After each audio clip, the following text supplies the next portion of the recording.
یہ جس معاشرے میں ظلم پھیل چکا ہو اس معاشرے کا زندہ رہنا بھی ایک معجزہ ہے۔ حضرت علی کا فرمان ہے نظام کفر کے ساتھ چلتا ہے، ظلم کے ساتھ نہیں چلتا۔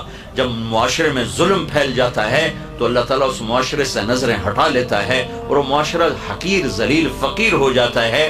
ہمارے زوال کا سبب یہ نہیں کہ بجلی کوئی نہیں اور گیس کوئی نہیں، ہمارے زوال کا بہت بڑا سبب ہے کہ ہمارے عوام بھی ظالم ہیں، ہمارا غریب بھی ظالم ہے، مالدار بھی ظالم ہے، دیہاتی بھی ظالم ہے، شہری بھی ظالم ہے۔ حکومت تو بعد میں آتی، پولیس فوج تو بعد میں آتی ہے، پہلے تو عوام میں ظلم کی جڑیں گہری ہو چکی ہیں اور اس حد تک جا چکی ہیں کہ ظلم کرتے ہوئے احساس ہی نہیں کہ میں کتنا بڑا گناہ کر رہا ہوں۔ شراب پیتے ہوئے احساس ہے کہ گناہ کر رہا ہوں، زنا کرتے ہوئے احساس ہے گناہ کر رہا ہوں، کسی کو دھوکہ دیتے ہوئے کوئی احساس نہیں کہ میں کتنا بڑا ظلم کر رہا ہوں، کتنا بڑا گناہ کر رہا ہوں۔ تین چیزیں ایسی ہیں جو معاشرے کو زیرو کر دیتی ہیں، تباہ کر دیتی ہیں، صفحہ ہستی سے مٹا دیتی ہیں، اور وہ تینوں میرے دیس میں موجود ہیں۔ میں حکمرانوں کو رونا کیا روں اور میں محکموں کا رونا کیا روں، میرا تو ریڑھی والا بھی اس کا شکار ہے۔ ایک ظلم جس معاشرے میں ہوتا ہے وہ معاشرہ زندہ رہنے کا حق کھو دیتا ہے۔ ایک جھوٹ جس معاشرے میں جھوٹ ہوتا ہے وہ عزت کا حق کھو دیتا ہے، ذلت کا طوق ان کے مقدر کر دیا جاتا ہے۔ میرے نبی نے فرمایا تمہیں بڑے گناہ بتاؤں؟ کہ یہ کیا؟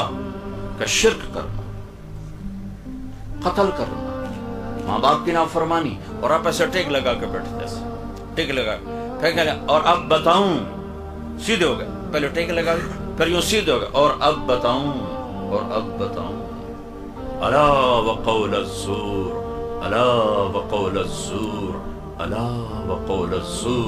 اور جھوٹ،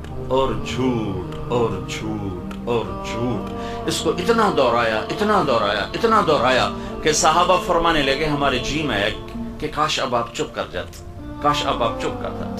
اور دوسری جگہ فرمایا جھوٹی گواہی، جاؤ پاکستان کی عدالتوں میں دیکھو ٹکے گواہ بک رہے ہیں کہ ساڑھ کو گواہی لے لو، ساڑھ کو پوا دو۔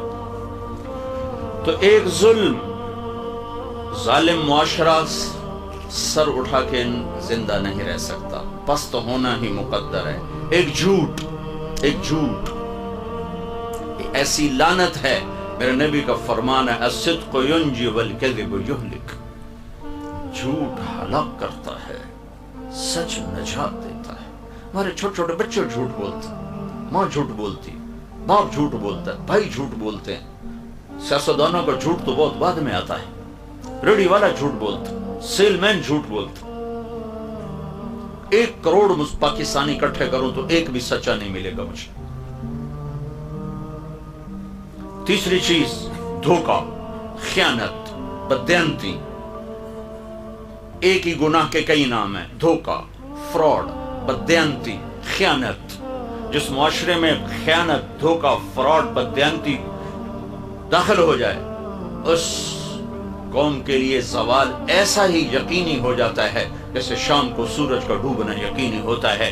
جیسے سورج کو واپس نہیں لا سکتا اس معاشرے کو ذلت سے واپس کوئی نہیں لا سکتا۔